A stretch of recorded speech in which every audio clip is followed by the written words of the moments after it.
Hello and welcome to the opening race of the 2000 season in the Mendoza Career. We're here at Melbourne, Australia for the Australian Grand Prix around the Albert Park Street circuit. 16 corners in a racetrack that prefers high downforce and can accept medium downforce configurations. It is very dusty and hot, so we expect reliability of the new cars to be put to the test. Tire wear is usually not a concern around this racetrack, so teams will prefer to run a one-stop strategy at least to maintain track position. Some other teams might play it more risky and go for a two-stop strategy, which some simulations says is the faster strategy, but on the other hand it loses valuable track position. Like a typical street circuit, this is not usually the place where many overtakes happen, so the two-stop is a risky strategy. For that same reason, three-stop strategies are completely out of the question. The weather is expected to be very good throughout the entire weekend, clear skies all throughout, and very low temperatures around the 20s. Don't expect many engine failures due to that, and even expect some teams to have trouble warming up their tires. Anyway, I hear qualifying is very close to starting, so let's go ahead, let's jump on board with Alex Mendoza, see what his fastest lap is. On board with the young man who already has had a number of solid performances with Minardi. Here we go, start the lap. Okay, into turn 1, bottoms out a bit, but looks okay otherwise. Mendoza's crew is the only one that decided that they should go for the hard tires. Supposedly they don't think the softs... he's gone deep. He's gone deep. He keeps it on the track, that should be okay. But that looks like track extending, although I think the FIA declares it okay. Into the Sector 1 timeline. That's not good. Let's see if he can improve throughout the rest of the sectors. Sector 2 is supposedly his best sector. But anyway, they have decided to use the hard tires instead of the soft tires because they had issues during practice with graining and overheating, and they hope that it is not an issue with the hard tires. They had a very good turn 9 over there, turn 8 and 9, and that's a very good sector 2 split. 10 and 11 look solid. He looks ready to post a very good time on this lap. Up ahead is Jacques Villeneuve, who is also on a flying lap, giving him a bit of a tow. He might be a bit too far, but I think he's close enough to give him a tow. Into turn 15. Takes it very good now. Can he take turn 16? Put the power down properly? No, understeers, but he's underway. Can he put down a good lap time? Can he put a better lap than his teammate? Yes, he can. Solid lap time by the Venezuelan. Now, let's go into the formation lap and let's see where everyone qualified. As the cars leave the grid to start the formation lap, it's time to review the qualifying session. David Coulthard put down a 1:29.18 and puts it on the pole in front of teammate Mika Hakkinen for a McLaren Mercedes front row lockout. Ferrari is right behind with Rubens Barrichello putting a 1:29.296 and right behind Michael Schumacher in the second Ferrari. Interesting result for the Ferrari team, but they'll probably turn it around. Right behind 4/10, in fact, is Heinz-Harald Frentzen in the lead in Jordan, and in the same row it's Alex Mendoza, just a tenth of a second down. Jarno Trulli is next, 7th on the grid, 0.04 of a second down. Jenson Button in the leading Williams, 0.003 of a second down on Trulli. Interesting, very close grid here in the midfield. We have Ricardo Sonta 9th for BAR, along with Jacques Villeneuve in the other BAR, separated by 1,000 of a second. Up next we have Williams's Ralf Schumacher in the second Williams, the second Jaguar of Eddie Irvine in 12th, 13th the leading Benetton of Giancarlo Fisichella, and 14th Pedro de la Rosa, 1:31.28 for de la Rosa himself. Then we have Jos Verstappen in the second Arrows, Alex Wurst in the second Benetton is 16th, 17th for Mika Salo leading Sauber along with Pedro de la Rosa in the second Sauber. Nick Heidfeld is the lead Prost, and now we are 19th. 20th is teammate John Alesi. Marc Gené is the leading Minardi. It's a disappointing result for the Italian team. And last is Gaston Mazzacane, also a rookie, also for Minardi. And now let's allow David Coulthard to take the field to the grid, and let's start the 2000 Australian Grand Prix.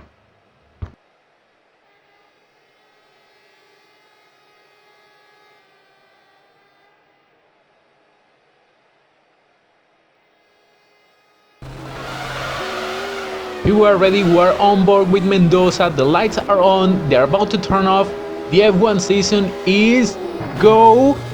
Very good start, bad start for Mendoza, he got hit it seems, but good start by the McLaren Mercedes team, Ferrari right behind, Mendoza tried to send it on Frentzen, but thinks better of it, and it is David Coulthard ahead of Mika Hakkinen, Rubens Barrichello, Michael Schumacher, Frentzen, Mendoza, he gives it a look, little touch of the front wing. I don't think that'll be enough to damage it, but we saw there was a little bit of contact, and now everyone seems got out cleanly, no incidents in the back of the grid, and for now it looks like the order is pretty static. Mendoza with a few looks on Frentzen. I don't think he'll be able to get past pretty easily. Remember, Frentzen ahead is on the soft tire. A look. Can he make it stick? No, he cannot. Frentzen with a good exit out of there, but this is costing both of them time. Frentzen last year was a contender for the championship for a good part of the year. Can he make it again, bottoming out for the Jaguar of Mendoza? Can Frentzen do it again? So far it doesn't look like it, as both McLarens and Ferraris are pulling away from the Jordan. But the Jaguar of Mendoza looking good so far in the opening lap. Let's see how long can he keep it up. As I was saying, Frentzen and much of the rest of the grid is on soft tires as they didn't have any issues with tire wear or tire temperatures. Mendoza had been struggling with temperatures throughout the entire weekend, so it was a team decision to put him on the hards, and apparently it's the better performing tire. At least it looked like it in his qualifying lap. We'll see if that lasts throughout the race. He in theory should have an advantage in terms of tire wear, but we shall see as the race progresses. Again, bottoming out for the Jaguar. Looks like they have some right-hand issues, but he's gonna have to cope with it. It's too late to adjust that now.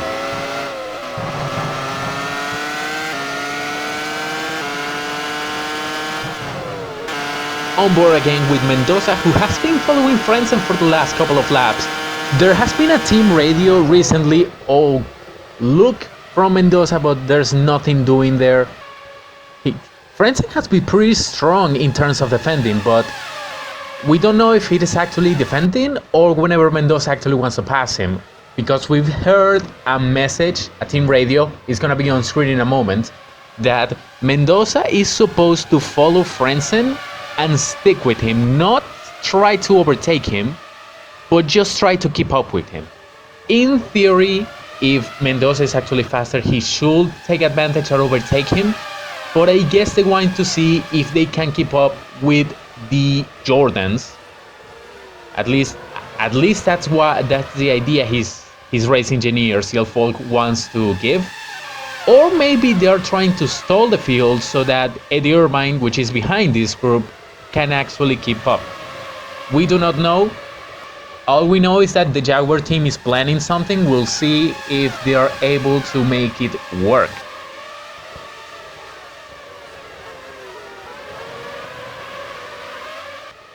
And we're back from the break. We're seeing a fight between Pedro de la Rosa and Alexander Wurz, and that's not good.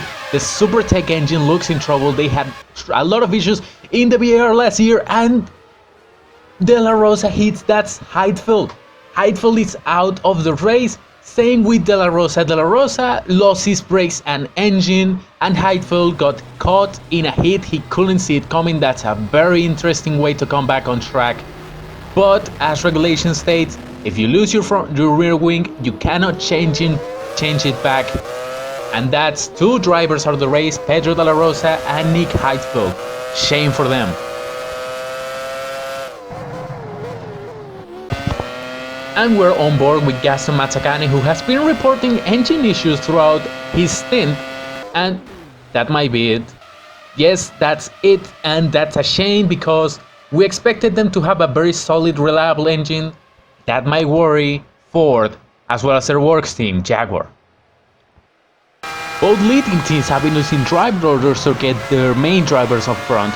Mika Hakkinen is leading, Michael Schumacher put it on the grass, but it looks like he's fine. As I said, Mika Hakkinen is leading from David Coulthard. Then we have right here Michael Schumacher, who is trying to get past Coulthard. He has not been able to. He's trying to find a way, but cannot get close enough. Oh no, Coulthard is slowing down. Careful. He stopped. That might be a car issue. Both Ferraris got through cleanly. Here come Frenz and Mendoza. Here come the rest of them. They are able to go around him cleanly, but Coulthard DNFs on the first race of the year. Not good. Mendoza here has done a very good job keeping up with the faster Frenzen, and his hard tires look like the better choice. He goes straight up, a little bit of a lockup. There goes Smoke, and now he's lost the draft of Frenzen now. That's gonna be a bit of an issue. Supposedly the Jaguar has enough pace to keep up with the Jordan. We've seen that throughout the race, but he's been having the draft throughout the entire stint. Now that he's lost it, let's see if he can. There we go, there's a message. They want him to keep up with Frenzen. They asked him if he wants to stay, if he can get close, and he said yes. Let's see if he can actually get close. Let's see how good the Jaguar's pace is.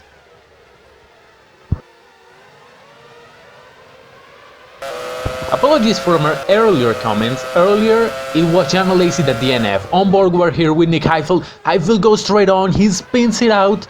That's a problem, looks like a brake failure. Brake failure for the young German, he's out of the race. Jenson Button and Jacques Villeneuve have been fighting for pretty much the entire stint. Villeneuve has been trying to get through, but Jenson Button has been good enough to defend. Very good work from the rookie. Villeneuve is trying hard, but there's just no passing lane. There's just nowhere through. And Villeneuve goes in. It looks like we found one of the two stoppers in this race, and that one will be Jacques Villeneuve. Villeneuve is in. We'll see what happens with him. Not long after, here comes Jenson Button, but since he pitted later, he should come out ahead of Villeneuve with no issue whatsoever.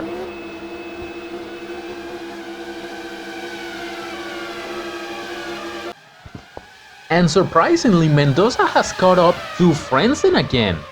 It looks like the hard tire is actually working better than the soft tire throughout this race. We really doubted this decision because the soft is better, it offers more grip, but it looks like the hard is lasting, it's not only lasting better, which is expected, but it seems to be outputting more grip. Little twitch from Mendoza there to prove my point regarding grip. But now later in the stint, the hard tire is really shining. It's allowing the Jaguar to stay close to the Jordans. It looks like Jaguar is showing their hand now. It looks like someone will pit, and that will be Eddie Irvine. Irvine is the first Jaguar to pit.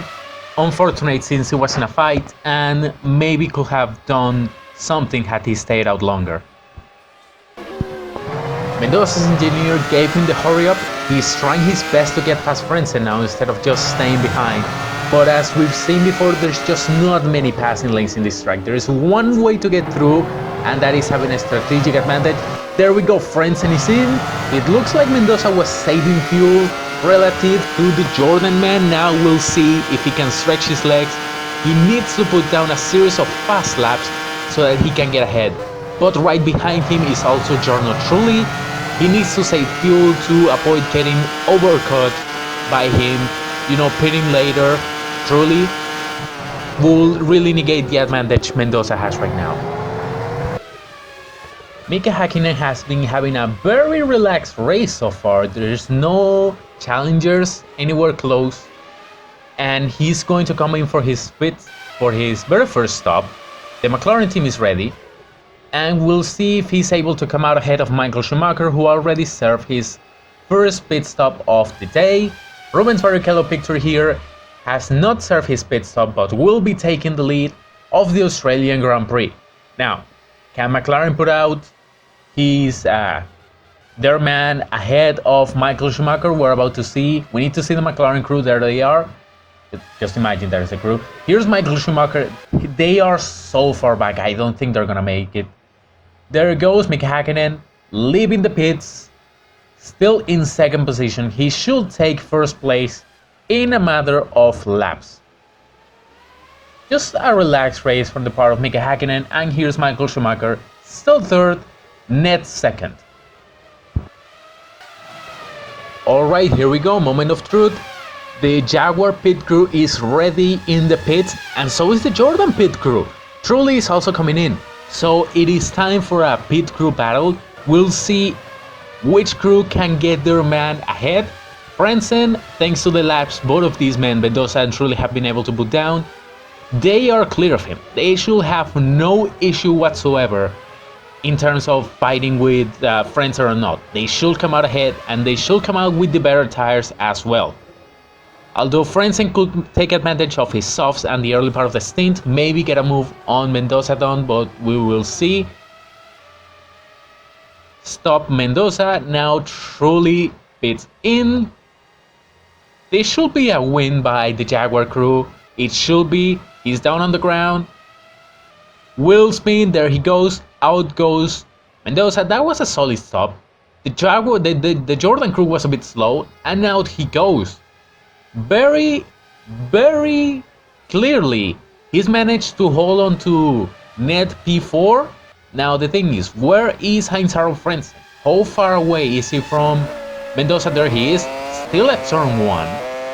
That's a very significant gap. That's about, I don't know, 5-6 seconds? That's a pretty significant gap. Good job by the Jaguar crew, although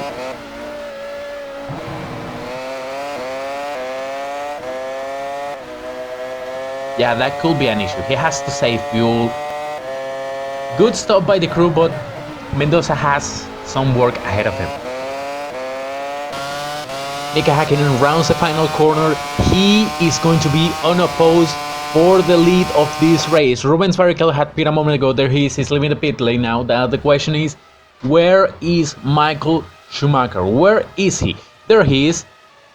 It looks like he's going to be third. No. That was a good move. That was a good move from the Michael.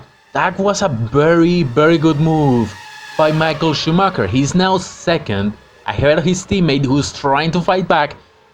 Guys, come on, this is not the time to be doing this kind of stuff. Focus. It's 2-on-1. You can do something about it, okay? Okay, so it is Mika Häkkinen from Michael Schumacher and Rubens Barrichello with Alex Mendoza 4th, Jarno Trulli 5th, and Heinz-Harald Frentzen 6th. On board with the rear wing camera from Mendoza's car, a little bit of a lockup, he goes a bit deep, but he should be okay. Right behind him is Jenson Button, who, as we established, is on a 2-stop strategy. Mendoza has been given the order to not necessarily fight, but make it hard for Button.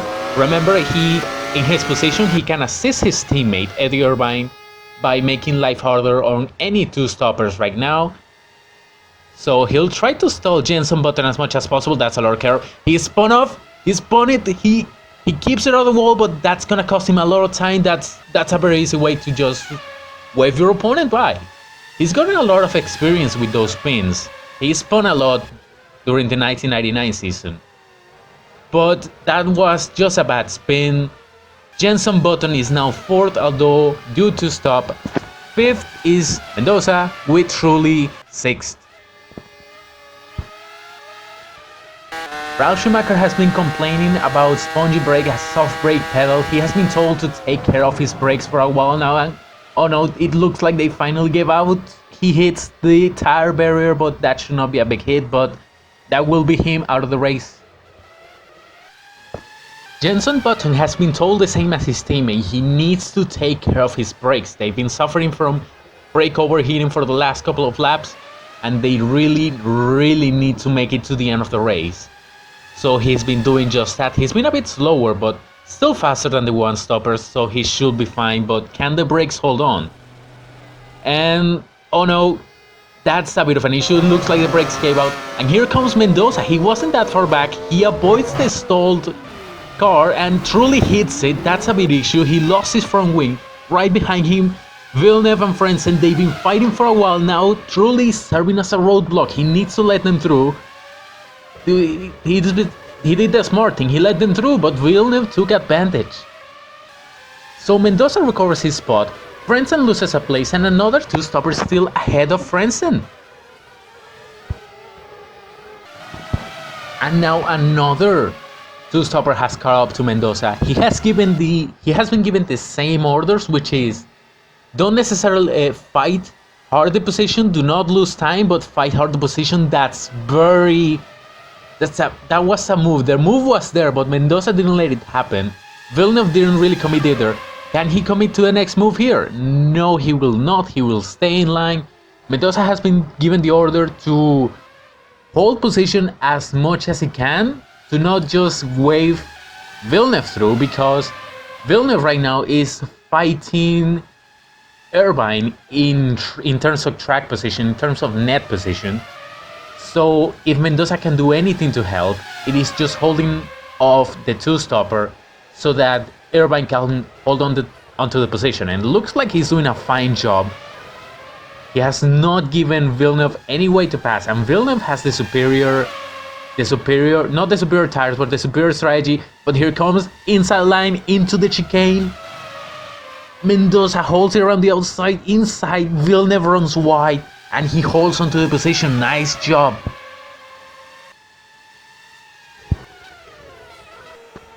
It looks like there's another sick Cosworth engine. It looks like this time it is on Martinez's car. And yeah, that's a very sick engine. That will be him out of the race now. Ford is probably getting a little worried now. At least it hasn't affected their works team, but they surely are getting worried. Speaking of their works team, here is still the fight between Mendoza and Villeneuve. It's still fighting. Villeneuve with the outside line now takes the inside, taking advantage of the yellow flag. Mendoza got distracted. Now Villeneuve is ahead. Can he hold to the position? Mendoza makes a move and takes the position back. The Venezuelan has been fighting hard for this position, doing a good job for the team.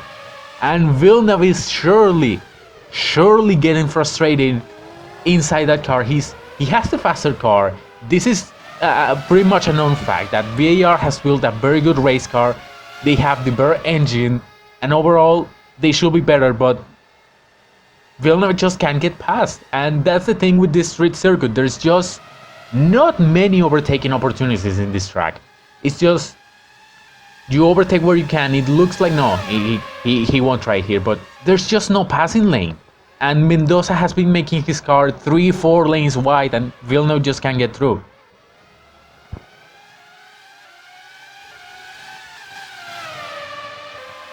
By this point, Villeneuve is surely sick of that HSBC sponsorship. That was an interesting line by Mendoza.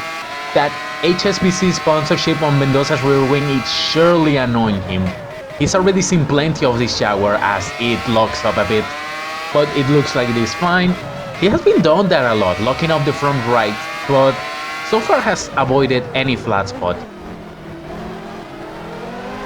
And Villeneuve is in, and it looks like he'll lose the position. He'll lose plenty of positions, including the position to Eddie Irvine, so Mendoza has done a very good job. Rubens Barrichello doing his best to close up the distance to Mika Hakkinen, but with this many back markers, this is a pretty difficult task. What happened to Jos Verstappen there? What happened? Looks like he stopped. Might be a brakes issue, but that will be him out of this race. It was a pretty uneventful race up front as Mika Hakkinen is gonna cross the line and he's going to win the 2000 Australian Grand Prix. Now, second and third is up for debate because the Ferraris have been fighting a bit. There's Barrichello, he has been given the order to let Michael Schumacher through, who had a bit of an issue with the back markers. A while ago, there he goes, he allows Michael Schumacher through. Schumacher had an issue with the back markers, but it looks like they already solved it. Michael Schumacher will finish second with Rubens Barrichello third, and here's fourth position, Alex Mendoza in the Jaguar. He has been fairly unopposed as well. A very interesting initial stint where he was given the order to stay with the Jaguars instead of overtaking them. And then he had the strategic advantage in the first stint over Frentzen, and then a good pit stop from his crew allowed him to overtake Jarno Trulli, who then took himself out against Jenson Button. It wasn't a perfect race, it wasn't clean, thanks to that incident where he let Button through, but I think his team will be happy to open the 2000 season with points. Alex Mendoza will finish fourth in the 2000 Australian Grand Prix and score some valuable points for the Jaguar team. I'm pretty sure they will be very, very happy with that result. But now, let's get out of here and let's see what happened throughout the rest of this race. Where did everyone finish? And what happened to those that didn't?